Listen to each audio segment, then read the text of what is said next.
We spoke with Mr. Tiffin yesterday before he filed the motion. We followed that up just briefly before we got on the record to try to understand exactly what's going on here. The state's motion, frankly, raises more questions than it answers. And I understand and accept Mr. Tiffin at his word when he says that's it, that's what it is. But there are questions in our mind that we need to try to have answered before we can intelligently inform the court of our position. I appreciate that may be a non-answer, but Peterson raises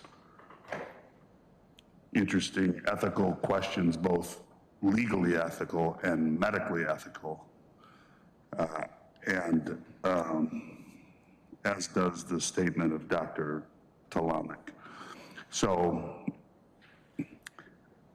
we don't feel that we can intelligently respond to the state's request. Well, now's the time. It seems fairly straightforward to me. I don't know what you're addressing when you raise possible legal and ethical issues. I don't know what that means in this context. So I don't know if you want to elaborate on that or if you've said everything you've got to say for today. If I may, Your Honor. The ethical note comes from Mr. Tiffin's motion, which repeats a statement made by Dr. Peterson to Mr. Tiffin, which I frankly don't understand, where he apparently said that he believes if he testifies it would raise ethical obligations. I'm not sure what those are or would be and how his testimony would implicate his medical ethics. I don't know. I think we'd be entitled to some answers about that. As to Dr. Talomek's statements referenced in the motion, just that if she's brought on board to do additional, or to do a review, she's expressed apparently a need to do additional work beyond what Dr. Peterson did, including additional testing that raises the specter, I think, of potential exculpatory information as it relates to Dr. Peterson's work, if she thinks it was subpar or not up to snuff. And I think the same holds true of Dr. Peterson's statements, again, circling back to his comments about ethical issues that may potentially implicate his credibility. And as Mr. Hart said, we appreciate Mr. Tiffin doesn't have the answers to these questions right now. We're prepared to proceed on June 5th as it is, and that's where we are. I don't know, do you have any answers to the Judge, question? I don't have answers. I have set forth the information Dr. Peterson provided to me.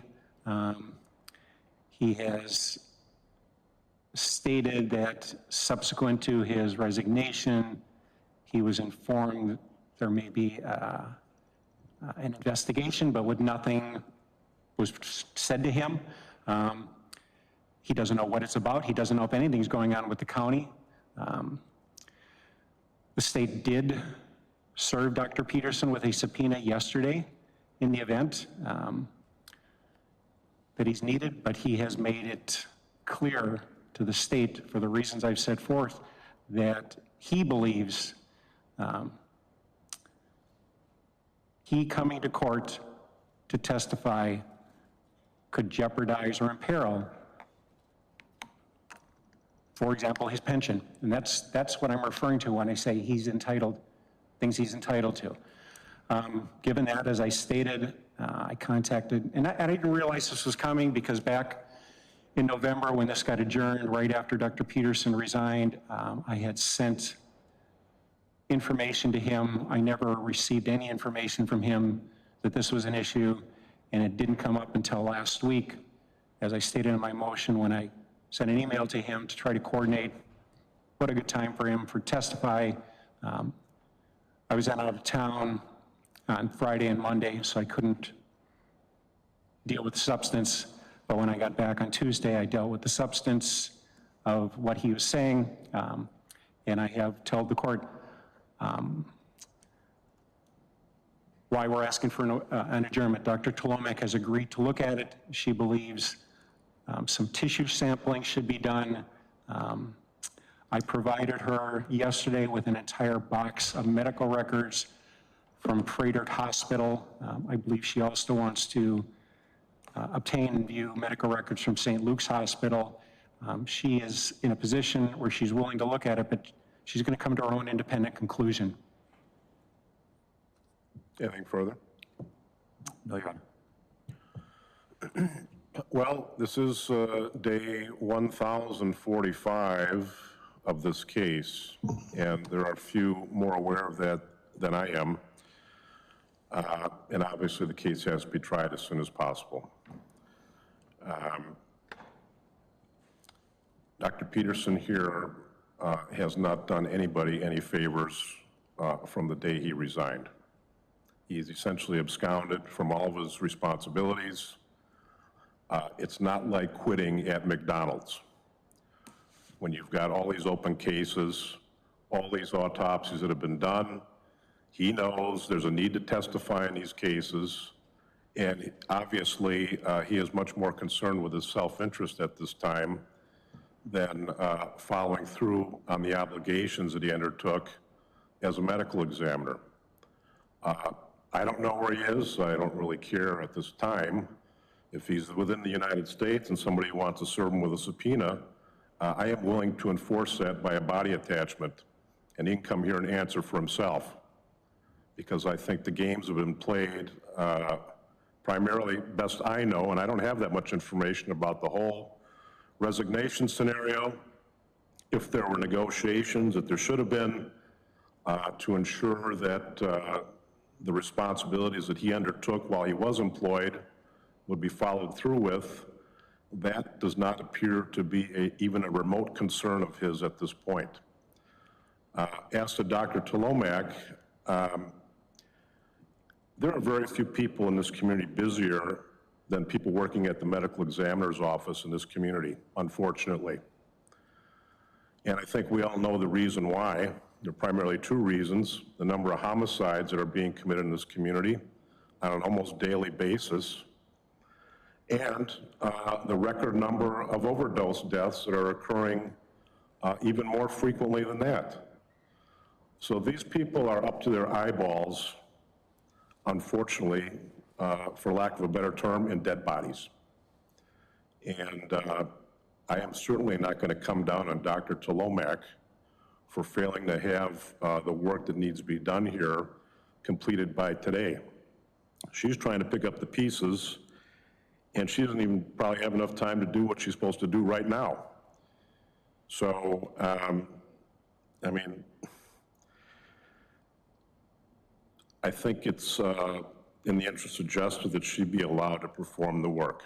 Now, I don't know, there may be a number of issues raised, depending, unless you can see the future, you don't know what her report's going to say.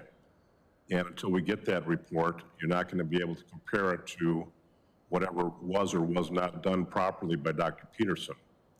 So certainly the court will accommodate the defense if necessary in the future. If there are needs that arise based upon the comparison of these two reports, and there's a need for additional expert analysis based on the second round done by Dr. Talomek. But at this point, I do not find a basis here to dismiss this case. I think the state has proceeded in good faith. And frankly, you know, this individual is obviously beyond their control at this point.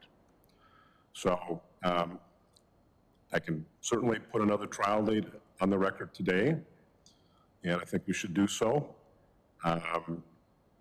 I apologize not only to the defense, but also obviously to the family of the deceased here, because nobody should wait 1,000 days to have a case tried when you have lost a family member, period. And I have become painfully aware, sitting in this court, of what kind of effect that has on families of victims. And it's not easy, it's not right, but this is where we find ourselves. So the court will grant the motion to adjourn. We will look for another, go ahead. Thank you. I appreciate the court's comments, and it's ruling.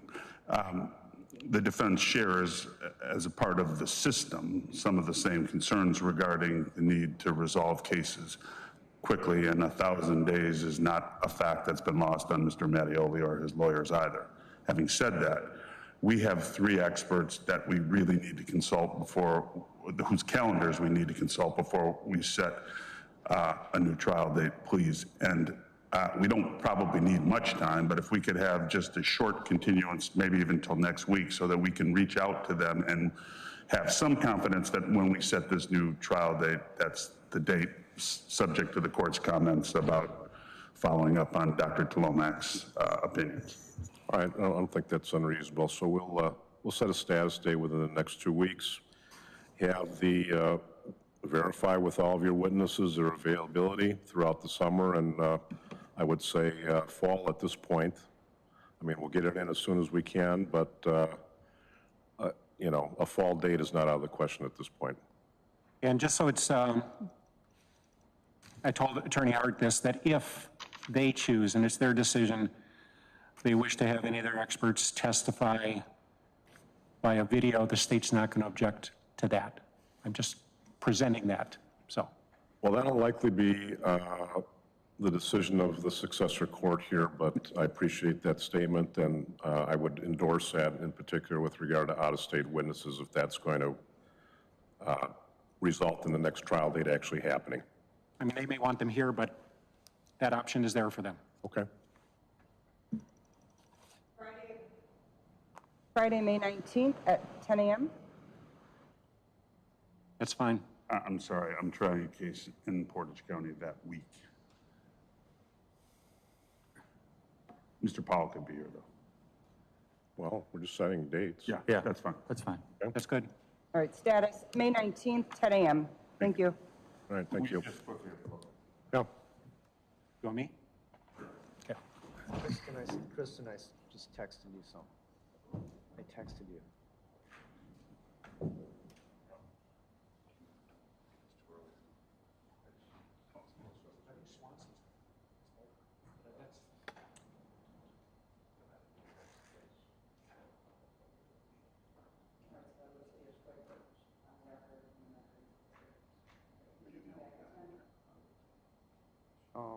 Well. Oh, okay. All right, well, you can tell them that's what's gonna happen, so. Okay, yeah, I can be here at 10. Well, I have 2 Sanders at 9. All right, sir. They're at quarter. We're going to go back in the record for a moment. Go ahead, counsel. Thank you. The Justice Point report on file notes that Mr. Mattioli has been on pretrial supervision for over 1,000 days. The court noted, and they, pursuant to their policies, are recommending a reduction, again, down to level 2 court reminders. Any objection? State does not object. So ordered. Thank you.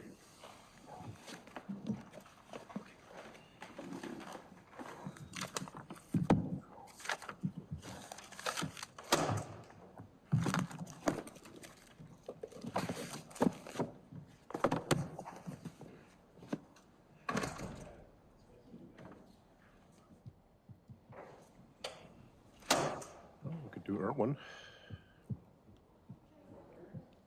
Yep. Next is Irwin